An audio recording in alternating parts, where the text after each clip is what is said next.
Nama saya Walid Ali. Ya. Saya adalah pensyarah di Universiti Malaysia Sarawak dan saya orang Melanau dari Matu. Ya. Dan sekarang saya membuat banyak buat teater di sekitar Kuching dan juga Kuala Lumpur. Kadang-kadang saya buat teater juga di overseas, bergantung pada jemputan. Mula-mula saya belajar di SMK Bandar Bintangor. Kemudian saya pergi menyambung pelajaran saya Diploma Art Management di UiTM. Lepas tu saya belajar teater, Bachelor Degree di UiTM juga. Kemudian saya pergi ambil Masters di Royal Holloway University of London. So, pelajaran secara formal saya di Royal Holloway itu telah membantu saya untuk mendapatkan kerja di Universiti Malaysia Sarawak sebagai pensyarah.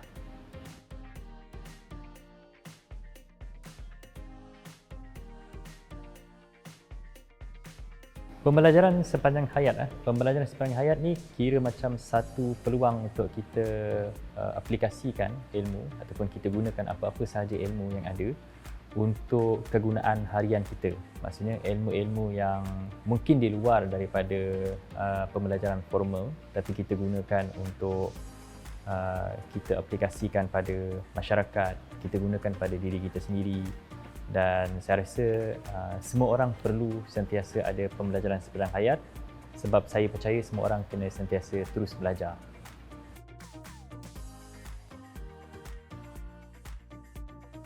Sekarang ni kalau nak kata pembelajaran sepanjang hayat yang saya aplikasikan sekarang ni, saya gunakan ilmu teater saya untuk saya sebarkan kepada orang awam, yang mana orang awam yang tidak mempunyai pengetahuan ataupun kurang pengetahuan terhadap teater, kita bagi training kepada dia orang di luar daripada universiti, yang mana saya kata ataupun saya panggil projek itu sebagai projek Spektrum.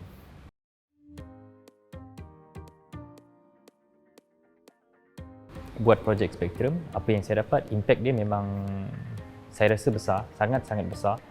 Sebab mula-mula saya ingat macam untuk saya lepaskan saya punya keseronokan, macam saya nak enjoy je dulu bersemuka dan membuat training bersama dengan orang luar, tapi in the end saya dapati bahawa projek Spektrum ini dia punya kejayaan lebih kepada pembangunan penonton. Makin banyak orang menonton teater dan juga pembangunan ataupun penghasilan bakat-bakat baru dalam lakonan, pengarahan dan juga scenografi. So, banyak bakat-bakat baru yang kita hasilkan, termasuk juga dengan penulisan skrip baru. So, ada banyak skrip baru, ada banyak bakat-bakat baru kita hasilkan dan ini saya rasa satu kejayaan yang besar untuk seni persembahan di Sarawak. Sekarang dah, saya rasa kita start tahun 2018, sekarang dah 2022.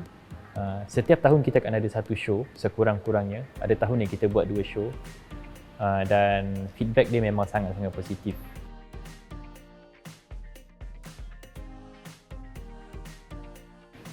Okey, bila kita cakap tentang teater, banyak orang tak tahu benda ni. Orang awam dia akan ingat teater ni macam just lakonan.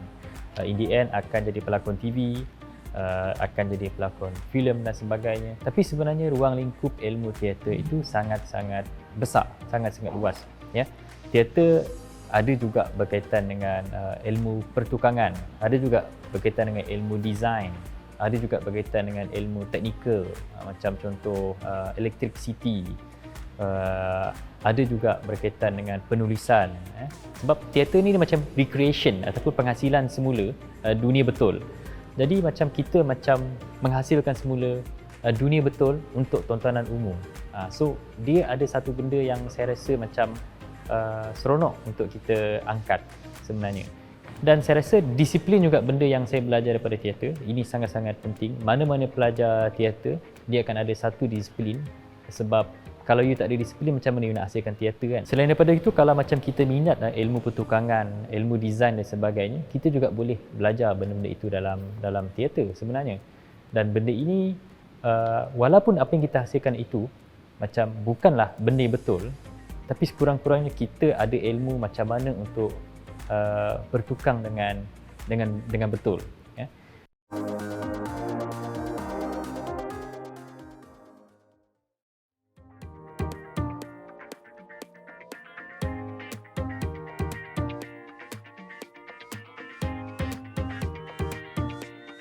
Kalau kita nak cakap pasal belajar, ini yang kita cakap pasal lifelong learning tadi kan. Kalau kita belajar di dalam universiti sahaja, itu tak cukup sebab apa yang kita belajar dalam universiti tu ialah macam basic sahaja. Saya sekarang pensyarah, saya tahu yang mana kita dalam universiti, kita kena adil terhadap 3 level student ni. Satu student yang sangat lemah, student yang sederhana dan student yang sangat baik. Jadi setiap kali kita buat satu silibus, silibus tu boleh dicapai oleh ketiga-tiga tahap student ini. Jadi biasanya bila kita cakap tentang study dan sebagainya, student-student yang ada ni bila dia belajar dekat dalam universiti, apa yang dia dapat tu tak sebanyak pengalaman betul bila dia pergi ke luar. Jadi kebanyakan masa saya sebenarnya, apa yang saya dapat ataupun apa yang membentuk saya sekarang ni adalah daripada projek-projek luar yang saya daripada projek-projek luar yang saya sertai sebelum ini sewaktu saya jadi student. Macam dulu saya memang waktu saya jadi student, saya jadi kru untuk lighting, jadi designer untuk lighting designer untuk event. Kadang-kadang saya jadi stage manager. Kalau boleh ambil juga belajar ilmu dekat dalam, itu basic. Kemudian bila kita keluar tu, yang tu kita cari sendiri. Ya.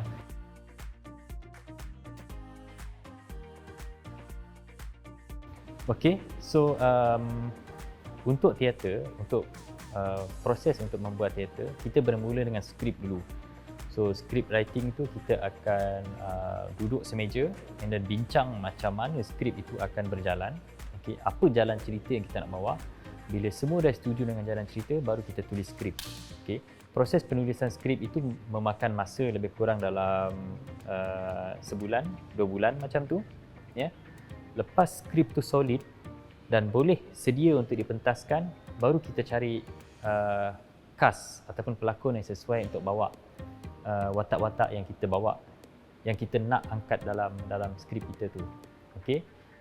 So dari cast tu nanti barulah kita start buat latihan. Biasanya kalau untuk teater, saya akan buat contact hours. Contoh kalau macam teater biasa, biasanya contact hours saya 40 jam. Maksudnya 40 jam latihan kalau untuk teater biasa. Kalau macam teater tu memerlukan selain daripada teater biasa, macam dia ada musikal, ada tarian, kemudian ada proses-proses lain, proses-proses kreatif lain macam devising dan sebagainya, yang itu saya memerlukan masa lebih panjang lah, mungkin 60 jam ataupun 80 jam macam tu. Waktu hari show saya dah tak bertugas lagi dah. So in a way, apa yang you tengok tu adalah produk daripada latihan.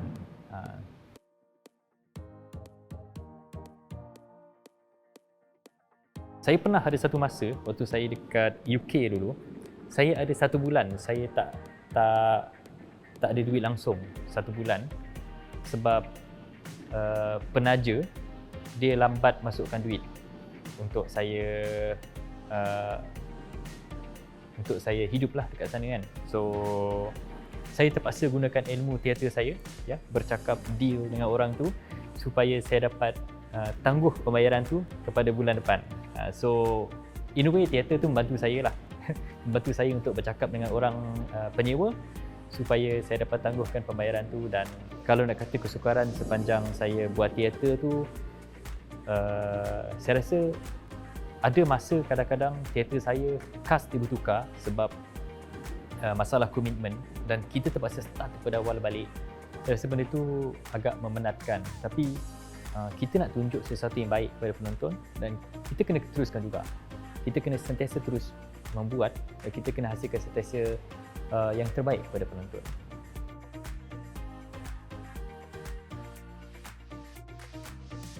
Saya tak pernah sangka yang teater sebenarnya akan mengangkat nama saya di persada dunia sebenarnya. Saya rasa itu adalah kejayaan saya sangat-sangat besar.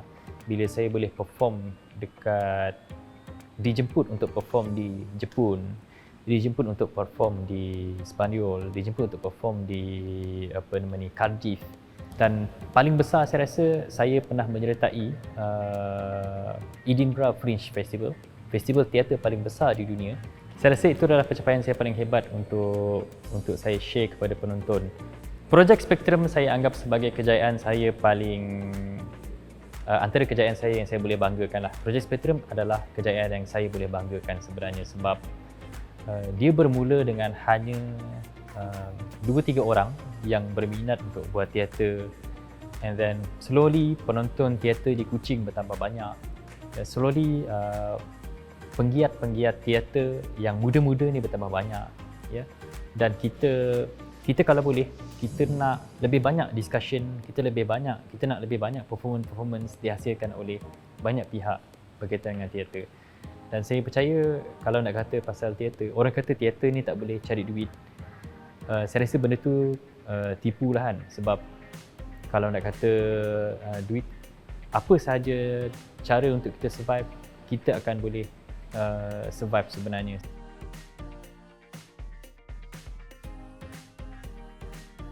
Okey, bercakap tentang belajar, saya rasa apa-apa saja kalau kita nak belajar, kita kena sentiasa merendah diri, ya.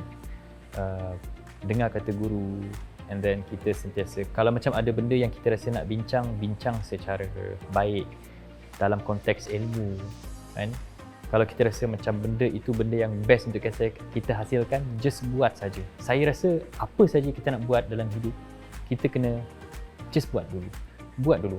Ya, berangan adalah satu perkara yang seronok, tapi berangan tanpa membuat sesuatu, dia akan jadi angan-angan saja, tak cukup. Jadi berangan tanpa membuat sesuatu, benda itu tak cukup. Jadi berangan dan membuat sesuatu itu lagi bagus sebenarnya. Jadi buatlah apa sahaja yang kamu angan-angankan untuk kehidupan yang lebih baik pada masa hadapan. Kadang-kadang ada orang akan menghalang kita punya minat, okay? Tapi kalau kamu percaya dengan minat kamu, teruskan minat kamu, teruskan belajar dan terus belajar, sentiasa menjadi pelajar terbaik. Dari situ baru kita akan dapat apa yang kita inginkan.